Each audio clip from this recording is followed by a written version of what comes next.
Here we go. I'll just, for starters, get your name and where you're from and just give us a bit of an introduction. Right, my name is McQuilty. I'm a practicing abstract metal artist. I come from a small town called Turawina, which is at the foothills of the Warrumbungles in the western part of New South Wales. How does a man from near the Warrumbungles in the western part of New South Wales end up all the way far, far west out in Broken Hill? Well, it's a journey in life. You sort of reach a point where you have to go and look at other things, even though you know what you're going to look for. Sometimes it's very difficult in your own backyard. You have to put a lot of space between what you're used to and what you are not used to, and that way you can look clearly at what you're going to look at. You can see it a lot more clearly. You don't have the everyday familiar distractions. And has that plan of having no distractions, has it worked thus far, or how well has it worked? It's worked brilliantly. Yeah, very much so. It's been an absolute treat to be a stranger in town, if you like, and therefore focus on what I set out to do. And can you run us through what exactly it is that you're setting out to do? Well, it's an exercise in a book, Art and Visual Perception. It's about placement of objects in, say, a picture on a wall, a square board on a wall. It's how you place the object, what type of object, and how we perceive it, how another person looking at it, not necessarily the artist, but another person looking at it, would see that, how it's placed. Okay, so there's 5 examples on the wall in front of us here. If we can just move over to this, very much an everyday object, or everyday objects. There's a plate, there's a knife, and a fork. Now, it's not placed in the middle of the picture, of the frame. So, what sort of effect do you think this will have on people when they look at it? Hopefully it'll turn people upside down, because if you notice how the fork is placed, and the knife itself, you actually have to get above the picture to look down. You put the fork in your left hand and the knife in your right hand. So you actually have to get above that picture to look at it. You don't look at it straight on. Yeah, when you look at it straight on, you think, that's not right. So you actually have to push yourself to look at the picture in a different manner. So people are going to get a little bit dizzy looking at it? Well, yes, yeah. Yeah, you do have to put your head on the side and sort of, yes, to get it.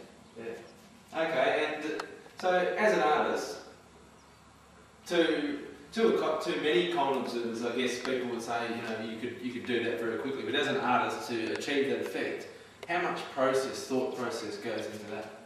An awful lot. Yeah, a hell of a lot. You just constantly work it around the board as to where there'd be 20 places that would go and look okay, but there's only one place that goes that looks right for what I'm putting there, for what I'm after. Yeah. The process is long involved.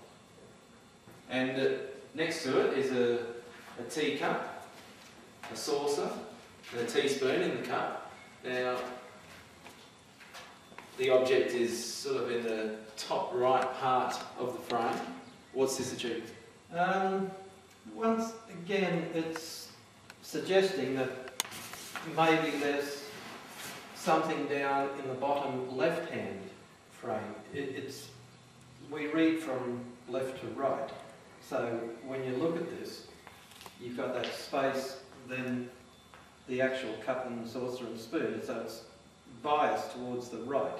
It just gives you a little run-in where what's missing when you look at it, because we're so used to seeing things dead centre, yeah, but you just off-centre it, and it just tells that story a little bit more. It's more than just a cup, saucer and a spoon. Suggesting that maybe the person whose cup of tea that is expecting company. Could be, could well be. Okay, and the other 3 over here now, shaped. A triangle, a circle and a square, each in their own frame. What are these representing? They're actually the start of the exercise. Just by being off-centre, you take very simple mathematic shapes And yes, this is actually where the exercise started. I had to have a starting point, so I used a very simple black on white. Yeah. And so this is the starting point. Have you visualised an end point yet, or just how far developed is it? I'm not at the last page of the book yet. I've got a lot more to go. Yeah. At this point, there's no end point. Yeah, it's just keep on going till I've reached what I feel happy with. Yeah. And but how long is the residency here? I think another 2 weeks. Yes. And are you hoping to reach some sort of conclusion in that 2 weeks? Yes. Yeah. Well, I've pretty well reached it now. I understand what is happening myself. So now I can play a little bit more with different objects, if you like, different objects, how they're placed. Yeah, I've pretty well reached, that point, but now it's just play with. And what everyday object is next, do you think? Haven't really figured that out. I haven't got to that stage. I tend to think oblongs need to be looked at. And then, say, 3 stumps from a cricket pitch, how they're actually placed. One would think they would go square, but work with them a little bit and see how we can manipulate them around. And the bails could come into play somehow too. Bails probably make a diptych. Have the bails on the next one. Some sense of, There's a lot of opportunities, a lot of. And opportunities-wise for the entire amount of pieces, will they be exhibited anywhere, or what do you plan to do with them? No, they'll just be put away in my own archives. I won't exhibit them because I think I'd be breaching copyright of the book. I'll just sort of put them away somewhere and maybe paint over the canvases and start again. Yeah. Okay, so it's an exercise for yourself, really? Basically for myself, yeah. It's just an understanding that as an abstract artist, I just need to focus a little bit more. So as an abstract artist, what's the biggest buzz you get out of doing abstract art? Just getting the subject right, knowing that you've created something new, something that along the line will be valued and treasured. It's an art piece in itself, and the rightness of it is what gets me. And how much do you concern yourself with other people's opinions? Very little. There's only 1 or 2 people whose opinion I would ever trust or value. I'm very cautious of other people's opinions. Yes. And through your history as an artist, what would be one of your greatest works or one of your favourites that you could relate to us? I think Gateway, which was the very first sculpture I put in Sculpture by the Sea. It was a large piece about 2 metres tall. It's now in a vineyard in the Hunter Valley. And when I go to Sydney from out of Turawina, I always drop in and have a cup of tea with it. It's very, very accessible, and it's a lovely thing. It still has its factor that gets me. And I understand you're in Sculpture by the Sea again. What's this year's piece? This piece is called Turawina Morning. 2 metres tall by about 5 metres long, looking at plains. It's a very complex piece, but yes, if people were to go down and see it, first thing you'd notice about it is its simplicity. It's a very simply constructed piece, but there is a complexity within that. Okay, and Broken Hill, you mentioned that it was great to get here, get the residency to relieve you of distractions, but as a place and as a destination, a place to live and think for a while and create art, what sort of effect is it having? Has it got a uniqueness about it, or anything about it that's affecting you? Not affecting me personally, but it's a remarkable oasis in the desert of Australia with this phenomenal history of Australianisms, if you like. It's just the sense of the town being so central and centred, the mine being such a part of it, surrounded by these magnificent deserts. I just find it the most fascinating piece of landscape I've ever come across. And you mentioned Australianisms. Is that perhaps why you're thinking cricket wickets and stumps?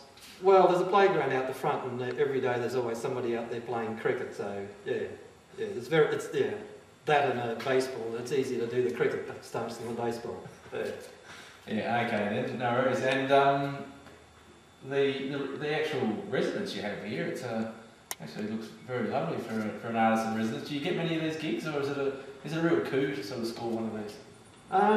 Yes, I think it was. I just breezed into town. I knew I was coming out to Broken Hill. I didn't know where I was going to stay, and I asked around, and yes, this came up, and it's just magnificent. Yes, it's just perfect for what I wanted. Yeah. Oh, so you came to town on spec. You didn't have a place to stay, and you had a project in mind, and you've sort of fallen into this. Yes, I started the project out at Menindee in a tent, and yeah, then this came along, and yeah, so this works much better than a tent. Okay, so how long were you in the tent for at Menindee? Oh, about 3 or 4 days. Yeah. Oh, by the river? Yes, by the river. Yeah, very nice. Yes, very very nice, but yeah, this is far better than a tent. Okay, and will there be a third little residency somewhere, perhaps removed from the tent to the unit? And I'll see at the end of my time. I'm going to go over to Burke and have a look. I've got some friends over there who'd like me to come over there and sort of do some stuff. So yeah, I'll just see at this stage. I've got about 3 months of wandering left before I have to be anywhere. I've got a survey show at the regional in Dubbo, so that's in February. So I've got another couple of months just to wander free and see the big great outback. Okay, and finally, is there some sort of title you can pin on this latest batch of work? Just an essay, just the essay, yes, yeah, the visual essay, yeah. That would cover it nicely. Okay, thank you very much. Okay.